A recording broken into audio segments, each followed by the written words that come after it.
ধরনের সবজি কাটা হয়ে গেছে, ধুয়ে নেব। প্রথমে বেগুন ধুয়ে নিচ্ছি, পানিতে ভিজিয়ে রাখছিলাম অনেকক্ষণ, এই ময়লা পানিগুলো বের হইলো বেগুন থেকে। যদি না ভিজিয়ে রাখতাম তাহলে কত ময়লা উঠতে এবার বুঝতাম।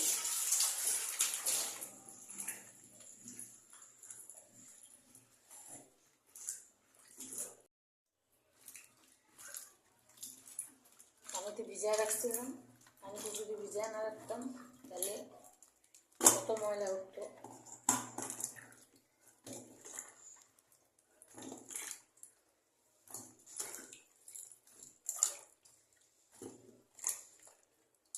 সবগুলো তরকারি একসাথে কেটে ধুয়ে তারপরে রান্নাটা চড়াবো।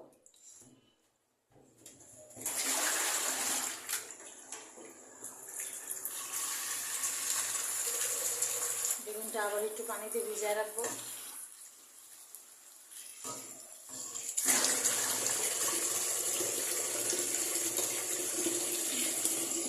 সিমটা পানিতে ভিজানোই আছে, তারপরে আবার ধুয়ে নেব, ধুয়ে আবার পানিতে ভিজিয়ে রাখবো।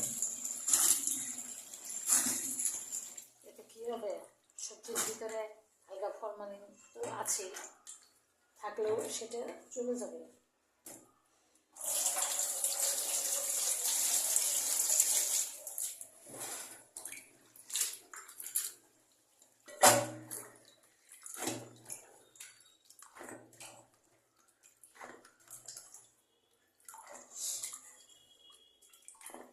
দেশি সিম, মৌসুমী সিম আমাদের, আমি খুব পছন্দ করি এই সিম। এটা আবার ঠিক পানি দিয়ে আবার ভিজিয়ে রাখবো।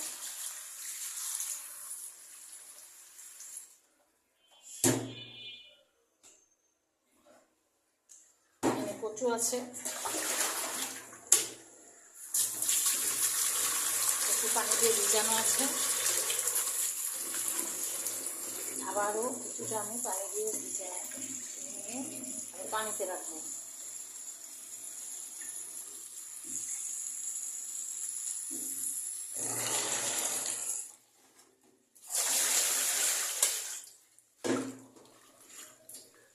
এভাবে ধুয়ে পানিতে রাখলে ফরমালিনগুলো চলে যাবে।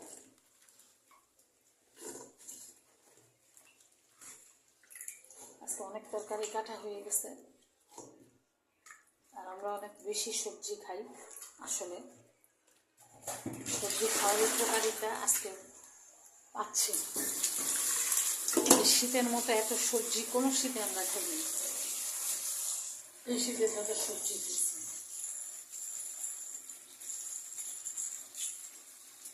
পানি দিয়ে আবার ভিজিয়ে রাখবো।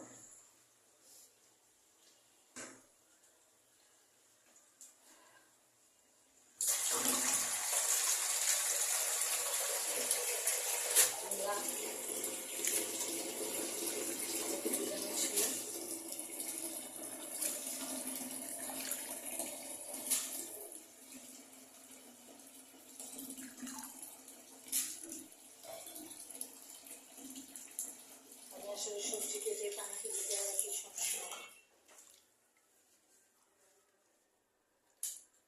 কখনো কোনো সবজি আমি পানিতে না ভিজিয়ে রাখি না।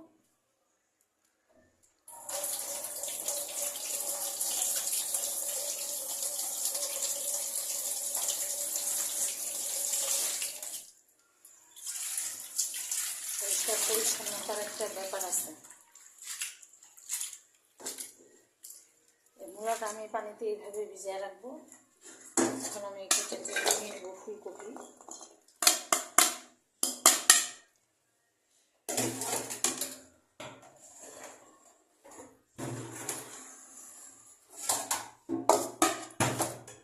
ফুলকপিটা ধুয়ে নেব।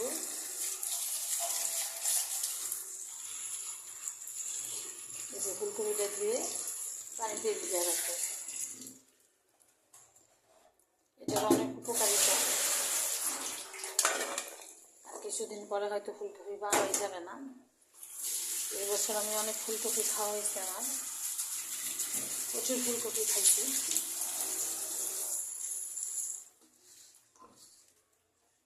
হয়ে গেল আমার সবজি ধোয়া কাটা।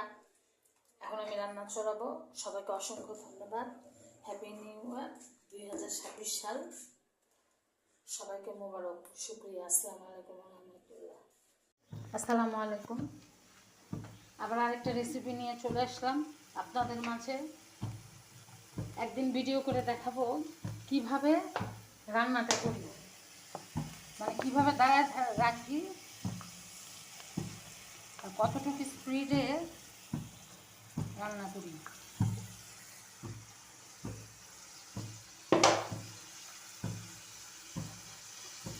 কতটুকু দৌড়াদৌড়ি করতে হয় একটা রেসিপি করতে।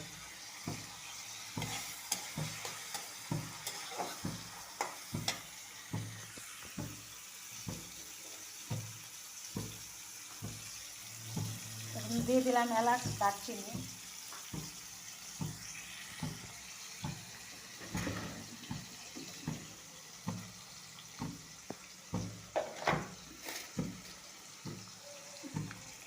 একটা তেজপাতা এক হাত দিয়ে ছিঁড়ে দিলাম। আর অন্য হাতে মোবাইল ধরে আছে। রান্নাঘরটা এত ছোট, এখানে যে মোবাইলটা একটু রাখবো এরকম জায়গা নেই, এই জন্য একটু কষ্ট হয়ে যায় রান্না করাটা। মুগের ডাল দিয়ে মাছের মাথা, কাতলা মাছের মাথা। আজকে এই মাছটা আনছে, ফ্রিজে রাখলে খেতে ইচ্ছা করে না, তাই আজকেই খেয়ে ফেলবো। ফ্রিজে রাখলে কেমন জানি একটা গন্ধ আসে মাছের, আর মাছ খেতে পারি না।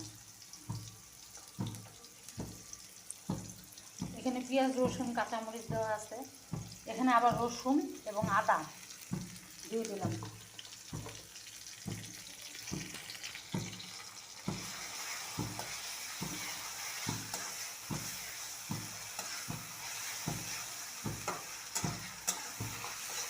মাথাটা দিয়ে দিলে নাড়াচাড়া করা যাবে না, তাই আগে অন্য অন্য জিনিসগুলো দিয়ে দিল। মুগের ডাল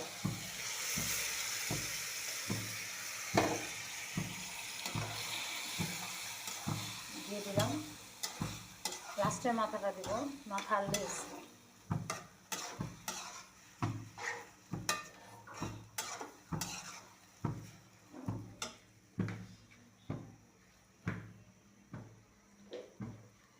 এখানে আমি যেটা দিব, এখানে আছে জিরার গুঁড়া,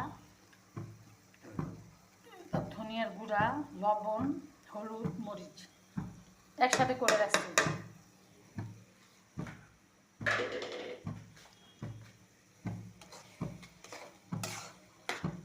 যাতে তাড়াতাড়ি রেসিপিটা করতে পারি, রান্নাটা যাতে দ্রুত হয়ে যায়।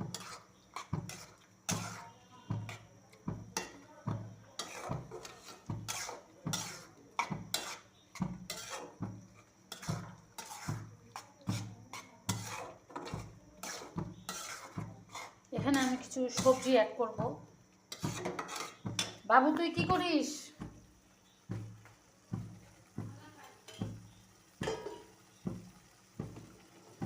কিছু সবজি অ্যাড করব।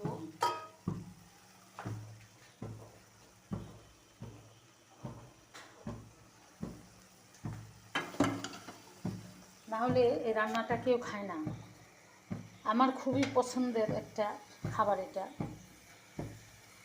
অনেক খাবারই আমার পছন্দ আল্লাহর রহমতে। এই খাবারটা আমার একটা পছন্দের খাবার। মুশকিল হচ্ছে আমার বাসায় সবাই খায় না, এই জন্য সবজি দিলাম। এই প্রথম দিলাম ভিউয়ার্স, আর কখনো দিইনি। দেখি এবার যদি মুগের ডাল খায় তাহলে খাবে, আর নাইলে আমি একাই খেতে পারি।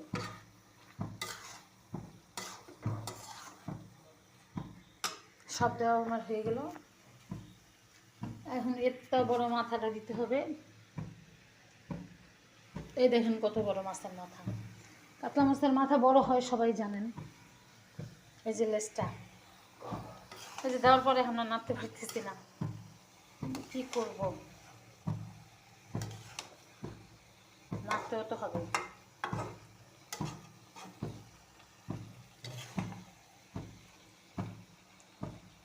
মাথাটা আজকে আমি একাই খাবো, কাউরে একটুও দিব না। সাইডের যে দেখতেছেন না তরকারিগুলা, ওগুলা দিব, আর কাউরে একটু দিব না, একটুও ছোঁয়াবো না। দিলে যেহেতু নাম হয় না তাই দিব না।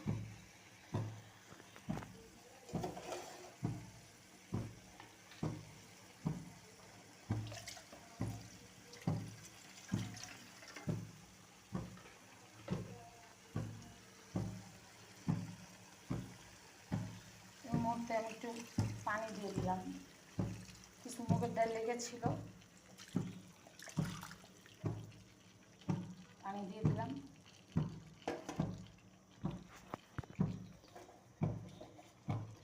এটা আজকের মতো আমার শেষ রান্না, আজকে আমার আর কোনো রান্না নেই।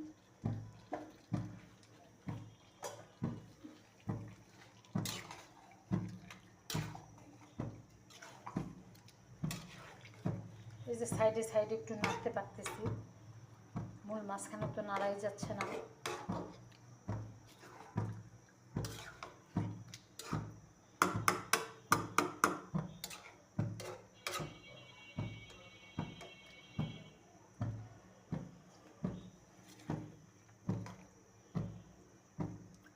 খুব ঝাল হয়েছে।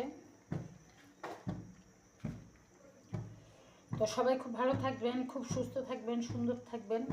আমার রান্না যদি আপনাদের কাছে ভালো লাগে লাইক কমেন্টস করবেন, শেয়ার দিবেন। খুব খুশি হব যদি বাসায় রান্না করে এভাবে খান। আসসালামু আলাইকুম ওয়া রাহমাতুল্লাহ।